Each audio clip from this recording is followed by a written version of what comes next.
Mesdames, Messieurs, peuple congolais, être citoyen, c'est être informé. Et pourquoi? Parce que l'ignorance est la pire des souffrances. Le savoir et la connaissance libèrent. Être citoyen, c'est d'agir en permanence. Et pourquoi? Parce qu'aucune cause n'est perdue d'avance. Et surtout quand elle est digne, juste, noble, légitime et voire civilisationnelle. Donc, seule la lutte libère. Sans lutte, il n'y a pas de liberté ni de dignité. Sans lutte, il n'y a pas de justice. Sans lutte, il n'y a pas de progrès. Sans lutte, il n'y a pas de paix. Mesdames, Messieurs, peuple congolais, je vais ici vous parler de la ville de Pointe-Noire, qui m'a quelque part éduqué. Parce que c'est dans cette ville que j'avais obtenu mon baccalauréat scientifique. Et j'habitais d'abord le quartier Baka, et puis le deuxième arrondissement,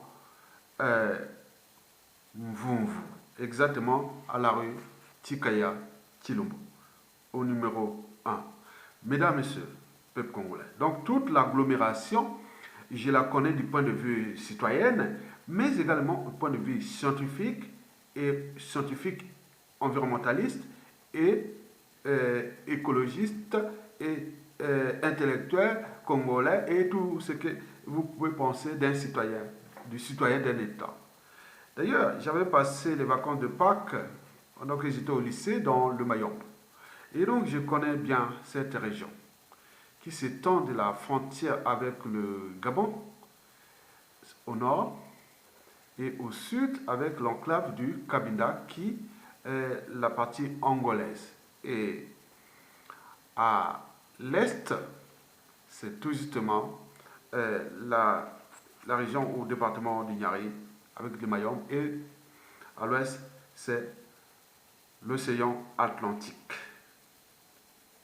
C'est un peu, quand on voit la baie de Pointe-Noire, hein, c'est un peu, ça ressemble un peu avec la baie de Port-Gentil au Gabon et Libreville aussi au Gabon. Et, oui, aussi comme Copacabana, un peu comme Luanda, oui, Luanda au Angola. Et donc, vous voyez que c'est une ville qui fut construite par le colon français à la fin du 19e siècle.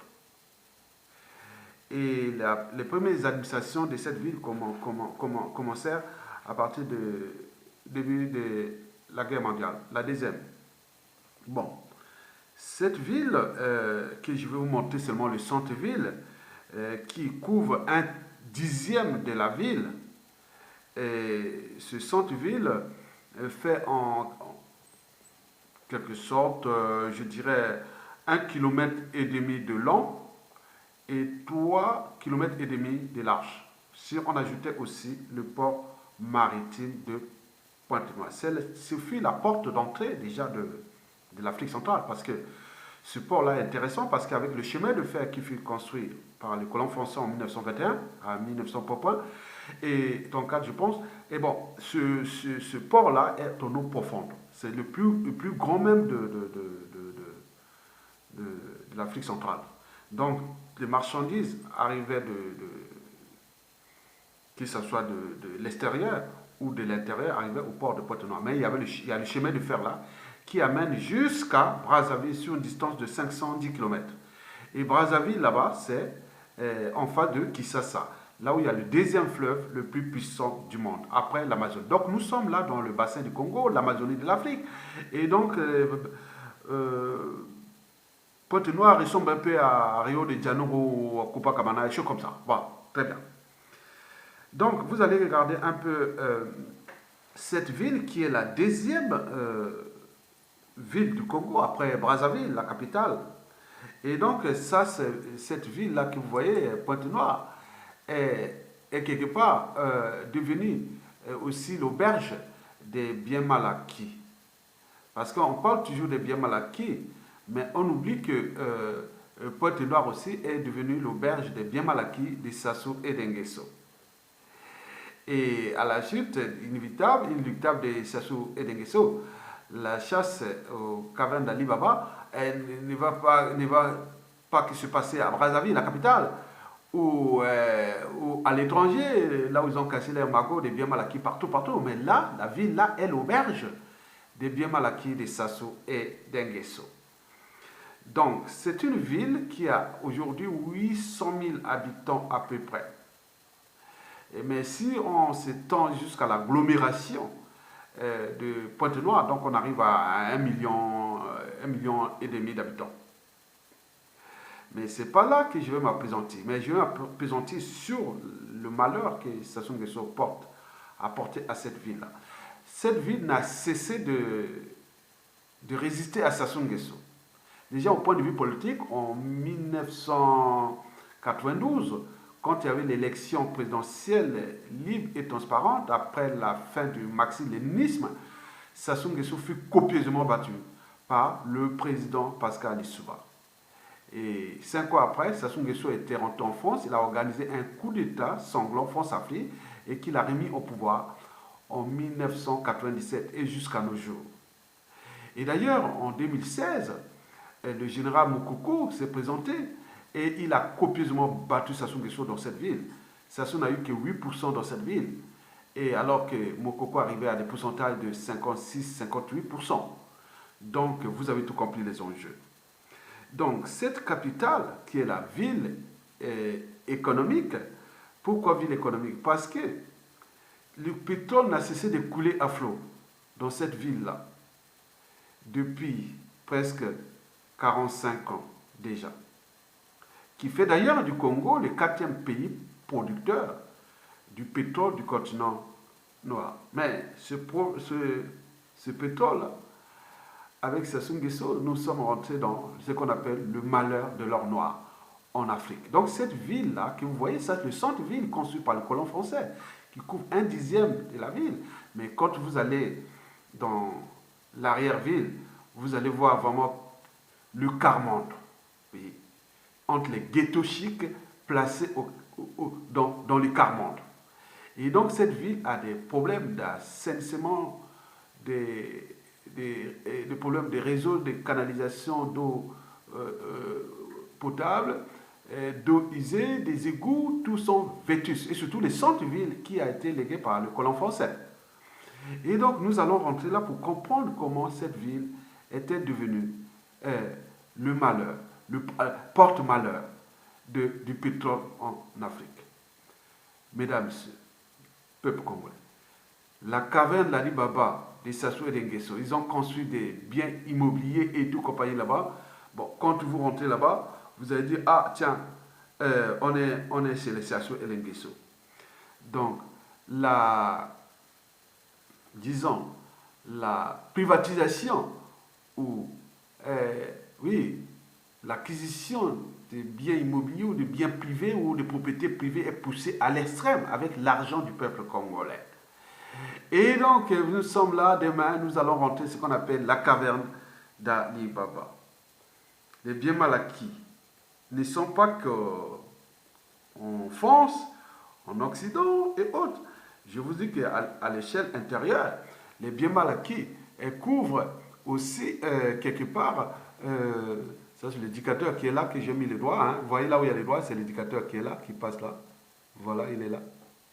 Voilà, entouré de sa garde prétorienne. Bon, mesdames, messieurs, ça c'est son problème, ça ne nous concerne pas. Bon, mesdames, messieurs, peuple congolais. Alors, pourquoi le malheur de Pointe-Noire et de sa population est d'avoir rencontré Sassou Nguesso? Bon, c'est dit à l'histoire du pétrole. Sassou est arrivé au pouvoir après avoir assassiné le commandant Martin Ngouabi, son mentor, et il pensait déjà que pour exploiter les pétroles du Congo, il faudrait que nous ayons déjà des cadres, des gens bien formés pour l'exploiter. Et ça ne passait pas. Nous étions au cœur de la guerre froide. Et Martin Ngouabi, le marxisme-léninisme, donc il fut assassiné le 18 mars 1977. Et puis, avec la complicité d'un originaire de cette ville, paix à son âme, et donc Sassou Nguesso accéda au pouvoir en 1979. Et là, les vannes ouvertes et le pétrole coule à flot. Et là, nous étions rentrés dans ce qu'on appelle la France-Afrique. Et les affaires ELF. Et vous avez vu Eva Joly. Vous avez vu tous ces problèmes-là, des coups d'État et tout compagnie. Donc, en réalité, d'après certains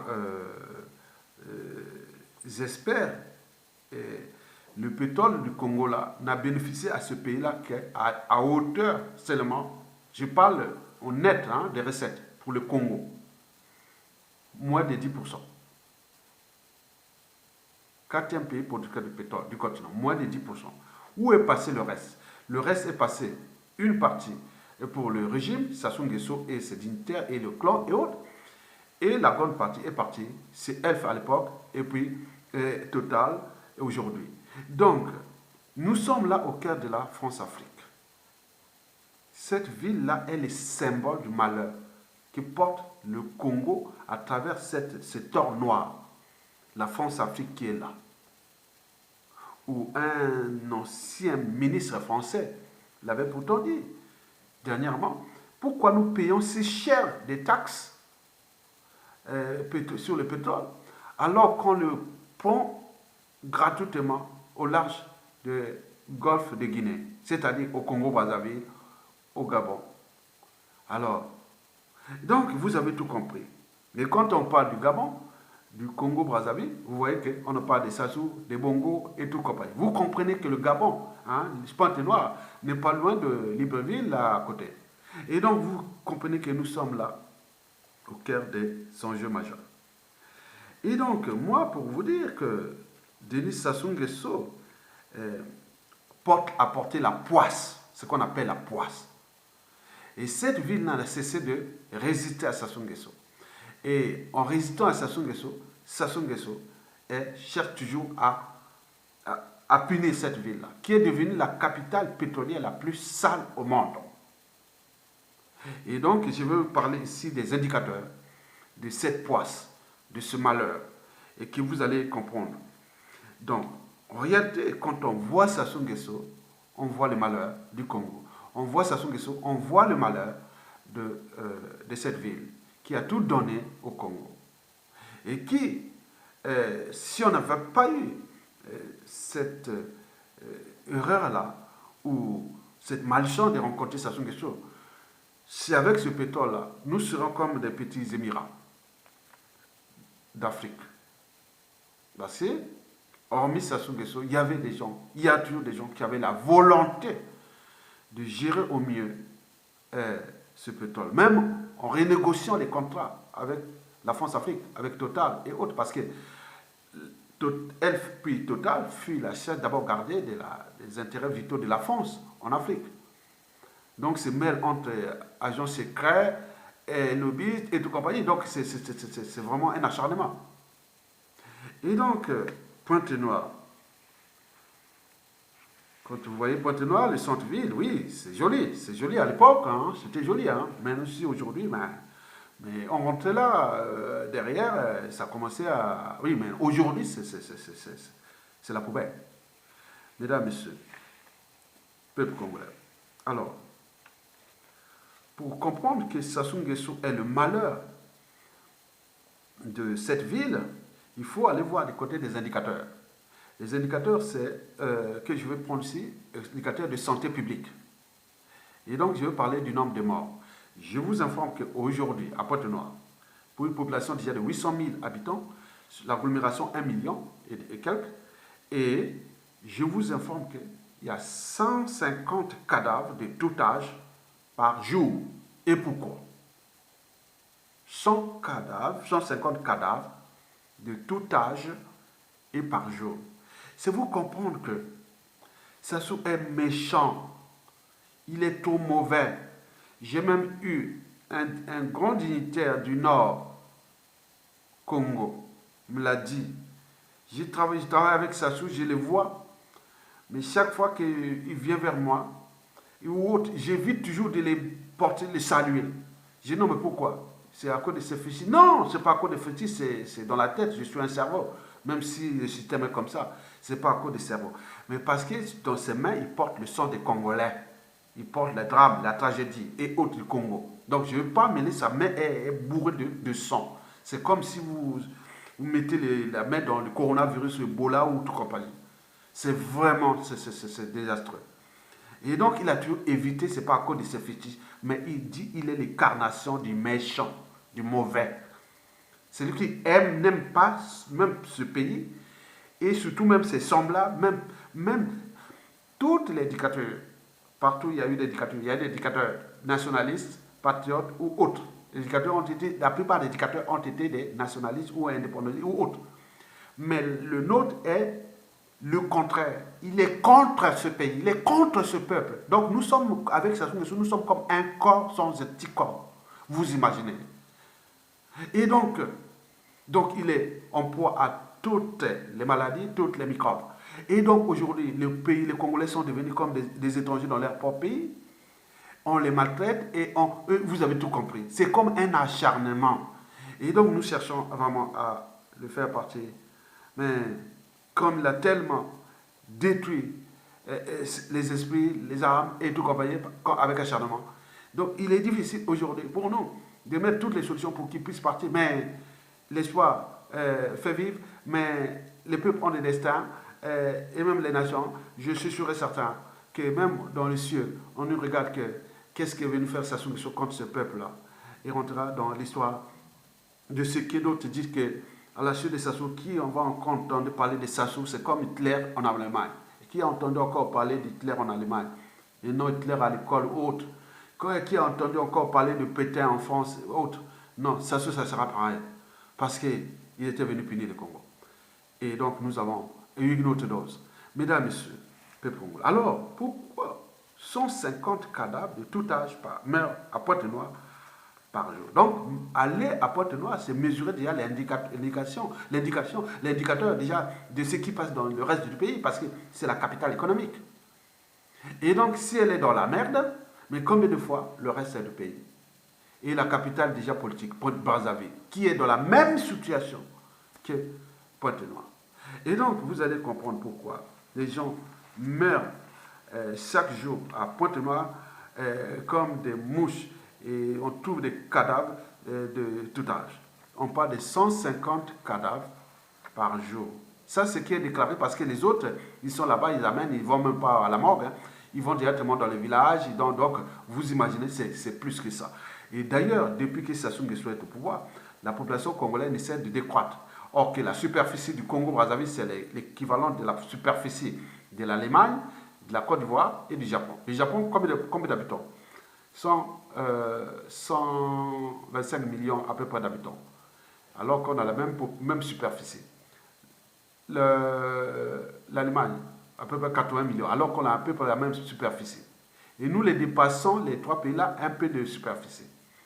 Quand on voit la Côte d'Ivoire, combien? Même superficie, un peu, nous sommes un peu au-dessus, mais un peu, à quelques kilomètres carrés à peu près, mais ils ont à 20 millions. Mais nous sommes combien? Nous sommes officiellement 5 millions, mais en réalité, la population c'est autour de 3 millions et demi. Donc, il y a eu une décroissance. Donc, alors que s'il n'y avait pas Sassou Nguesso, les projections des experts de l'époque, en 1979, pensaient que la population congolaise pourrait se stabiliser autour de 8 à 10 millions d'habitants, pour une superficie de 345 000 km². Les 2 tiers de la superficie de la France métropolitaine. Et donc, aujourd'hui, ça décroît. De quoi? Pourquoi? Il y a 3 raisons. Déjà pour le cas de Pointe-Noire. Donc, la première raison, hein, il faut se dire qu'elle est politique. C'est intentionnel, volontairement, il veut détruire ce peuple. Il veut les tuer. Il veut les tuer les Congolais. C'est du cynisme brut. C'est de la psychopathie, la sociopathie et autres. Il le monde n'est tout que le vraiment. Quand les gens meurent, et c'est nous fait plaisir. Donc, et ça, il n'y a pas que Pointe-Noire, parce qu'avec les trucs des tribalistes, les géopolitiques, nous sentir quoi que c'est que de Pointe-Noire. Mais là, la condition humaine, l'hécatombe de la condition humaine est dans tout le pays. Donc, il y a une volonté politique que les Congolais meurent, qui ne s'occupent qu'à des émotions et enterrer leurs cadavres et tout compagnie. C'est une volonté politique. Vous avez tout compris. Parce que pour tout régime politique, quel qu'il soit, au regard de la condition humaine, la santé entre en ligne de compte. On dit non, mais comment on voit la santé publique et autres. Mais là, on a laissé, on s'en fout. On aime mourir là-bas, les gens sont bien contents de mourir. La deuxième raison est économique, parce qu'on a compris que les morgues de Brazzaville et de Pointe-Noire sont plus aseptisés, plus sophistiqués que les hôpitaux. Vous allez dans les hôpitaux de toutes les villes du Congo, c'est vraiment c'est au Moyen-Âge. Mais paradoxalement, les morgues sont aseptisés.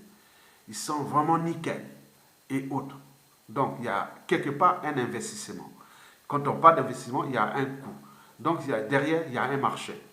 Et donc, vous avez tout compris. Et donc, on nous signale beaucoup de prélèvements, c'est-à-dire un cadavre sur deux et sort avec le ventre ou des trucs prélevés. Donc, il y a des prélèvements d'organes. Et c'est ça. Donc, il y a du trafic d'organes. Donc, après le pétrole, les minéraux, le bois et autres, donc on fait l'exploitation jusqu'à l'humain. Maintenant, les Congolais sont devenus du bétail, de matière. Oui, donc il y a des prélèvements d'organes. Le Congo de Brazzaville est devenu le premier exportateur d'organes humains. Retenez bien, le premier exportateur de prélèvements d'organes humains. Donc pourquoi ils sont inventés? Donc ils vont vérifier est-ce que bon, c'est bon par rapport à l'air standard. Hein? Donc après, bon, ben, ils se prélèvent le cœur, les points, et d'autres vont sur le régime parce qu'il a besoin aussi du sang, il a besoin de tous ces trucs-là. Donc vous avez tout compris. Donc quand c'est flou, il y a un loup. Donc il y a quelqu'un qui tire la ficelle. Donc c'est tout simplement l'indicateur de sa suppression. Troisième raison, elle est financière. Financière parce que le clan a compris qu'avec les trafics d'organes, il y a la mafia, il y a les crimes organisés, il y a tout ça, ils gagnent de l'argent là avec ces trafics d'organes humains. Et n'oublions pas qu'avec les morgues, on vous demande aussi d'aller enterrer donc toute une chaîne, hein, toute une économie hein, depuis la mort, et puis il faut aller payer là-bas, après il faut transporter les cadavres, ça appartient à les sociétés qui sont avec le régime, et donc il y a tout un marché, un fonds de commerce là. Vous avez tout compris. Alors, quelles sont les causes des 150 cadavres de tout âge qui meurent chaque jour à Pointe-Noire? En fait, il y a 5 causes. La première cause est liée au problème que je vous ai parlé d'assainissement de la ville. Les infrastructures sont vétustes pour ce que le colon nous a laissé. Vous allez tous les centres-villes de Brazzaville, vous allez voir les réseaux de canalisation d'eau potable, d'eau usée et des égouts et tout, c'est vétuste. Et tout ce qui a été fait après la colonisation, il n'y a pas eu de réseau de canalisation. Donc c'est n'importe quoi. Donc à chaque fois, à chaque inondation, à chaque pluie, comme nous sommes dans un climat, Pointe-Noire est un climat dans une zone subtropicale. Et donc il y a beaucoup de pluie. Et à chaque pluie, bon, ben, toute la ville est dans la... Puisque toute elle est plate. Hein, elle est plate. Hein. Il y a des petits... Quand on va vers le Ndjili ou en montant vers le Mokamba ou le Mayang ou autre. Mais en réalité, 2 tiers de la ville, c'est vraiment du plat, quoi. C'est plat. Et donc, vous avez vu qu'il y a des soucis-là. Donc, le problème des réseaux d'assainissement de la ville qui est abandonné, en fait, donc on voit qu'il y a... Elle devient comme un bouillon de culture pathogène. Parce qu'il y a des moustiques, donc le paludisme, et donc on parle des typhoïdes, et beaucoup de maladies infectieuses, et qui pullulent là dans cette ville-là. Donc c'est une ville poubelle, devenue une ville poubelle. Méfiez-vous des images là. Mais bien sûr, au centre-ville, on sait un peu de garder l'essentiel, parce que ce que le colon a fait, la suturation, c'est joli les centres-villes que vous avez vu là, mais une partie seulement, parce que c'est tant depuis le port autonome maritime et la gare de Pointe-Noire et tous les centres là. Bon, donc c'est joli comme les Français l'avaient fait. Maintenant, le reste là-bas, c'est la poubelle. Et donc, c'est une ville abandonnée où aucune responsabilité politique ni de la mairie et autres. Donc, chacun ne sait qu'avoir la responsabilité du rang social ou du statut social. pas de donner la condition de vie d'une ville, parce que vivre dans une ville, il faut la mobilité, la ville, il faut bon vivre, travailler, étudier, et tout ça, c'est ça l'esprit même. Mais là, il n'y a rien. Donc c'est une volonté, donc la ville là, est devenue un bouillon de culture pathogène, avec toutes les maladies infectieuses. La deuxième cause, elle est liée au problème alimentaire. Parce que tout ce que les gens mettent dans la bouche, que ce soit l'eau déjà insalubre, est empoisonnée par des incantations nocturnes et d'éducateurs qui fait soi-disant la domination et autres. Donc l'eau là, il ne faut même pas boire. C'est des tensions actives, des perturbateurs neurologiques et tout compagnie qui injectent là, c'est créer des AVC et tout compagnie. Donc voilà, donc il y a des problèmes de l'eau et n'oublions pas le problème aussi du gène alimentaire. Il faut aller dans les marchés, c'est vraiment, même pas au Moyen-Âge, en Occident, il n'y avait pas ça. Vous allez voir là, entre les mouches, les moucherons et tout, la boule et autres, mais les ascaris, les vers et tout compagnie. Donc c'est jamais vu. Est-ce qu'il y a un ministère de point de la santé publique ou de... Donc, bon, vous avez tout compris. Donc, on voit beaucoup de prolifération des maladies métaboliques, digestives, rénales, nerveuses, c'est-à-dire AVC et hypertension et compagnie. Et n'oublions pas les cancers qui ne cessent d'augmenter. La troisième cause est la pollution atmosphérique. Vous savez que quand ils ont construit leur cheminée de centrale de gaz qui est soutien vers Ndieno là-bas, il y a des normes de centrales. Quand on brûle le gaz pour produire l'électricité, il y a la combustion et il y a deux types de combustion. Il y a la combustion complète, où il fournit du gaz carbonique, mais qui vient aussi vers la ville, et des particules fines. N'oublions pas, il y a des combustions incomplètes, qui fournit le monoxyde de carbone, donc ça crée des poisons. Donc ça envoie ça par le fait, la météo, hein, donc ça envoie ça, toute la ville là est polluée de ces perturbateurs neurologiques, perturbateurs endocriniens, tout ce qui touche la santé publique. Donc les gens là-bas ont des problèmes de l'asthme, de point, donc la circulation anarchique et tout ça, les compteurs de véhicules, tout comment. Donc c'est un bordel. Donc, vous avez tout compris. N'oublions pas aussi les sites d'exploitation de pétrole, parce qu'ils sont là, tous là-bas, avec les torches là, qui libèrent le pétrole à 80 km au large là-bas. Parce qu'en fait, nous, Pointe-Noire est dans une plateforme continentale. Là, c'est le Mayombe, hein, qui est en haut, à la hauteur, la partie la plus haute du pays, après celle de Mont Nambeba, au nord du Congo, là-bas, à plus de 1000 km, à la frontière avec le Cameroun. Et donc cette plateforme-là, ça descend le Mayombe part depuis le sud, depuis le Gabon, et se passe là jusqu'à passer. C'est une chaîne montagneuse, ça fait comme quand il y a des zones comme ça, ou des montagnes rocheuses comme ça. Hein? Donc ça va jusqu'en Angola. Et donc là, la plateforme-là descend jusqu'au pétrole là-bas. Et la dorsale médio-océanique qui a séparé l'Afrique de l'Amérique du Sud, et la dorsale médio-océanique qui naît déjà depuis l'Islande en Atlantique Nord et passe au large de Pointe-Noire à 2000 km là. Et 2000 km après, cette dorsale, c'est le Brésil ou autre. Donc la distance là entre le Brésil et Pointe-Noire là, où Rio de Janeiro et Pointe-Noire là, ça autour de 5000 km à peu près. Bon, donc, cette plateforme-là descend, donc il y a des gisements de pétrole là, qui sont là, quand on voit la bathymétrie, hein, la profondeur, et c'est temps, hein, donc elle commence là, et au niveau des plateformes là, je pense qu'il doit être déjà autour de 500, 800 ou 1000 mètres de profondeur. Mais après, ça descend encore plus haut. Oui, ça descend jusqu'à peu près au kilomètre, quand on arrive déjà à plus de 200 ou nous disons 500 km au large de Pointe-Noire, là on rentre vraiment en grande profondeur, avec des profondeurs qui peuvent aller jusqu'à 3 km de profondeur. et la mer là. Donc on peut regarder. Bon, donc ça, c'est pas c'est pas ce qui nous concerne, ou vous concerne. C'était pour vous dire que il y a tous les gisements de pétrole là-bas, ils ont des torches là-bas, il y a des problèmes de pollution, des nappes phréatiques aussi, qui, avec la distillation, à la sauvette des pétroles là, partout, tout autour, donc les nappes phréatiques sont polluées, et donc il y a beaucoup de parcs écologiques et des santé, des populations et autres, des bois de l'eau déjà pollués, et tout compagnie, donc c'est n'importe quoi. Et donc vous avez tout compris. Donc, le problème des normes et des respects de certains fondamentaux, même environnementaux, pour la santé publique, n'est pas appliqué. Donc on l'a laissé comme ça. Donc vous avez compris. La quatrième et la dernière cause, elle est liée à la violence tyrannique.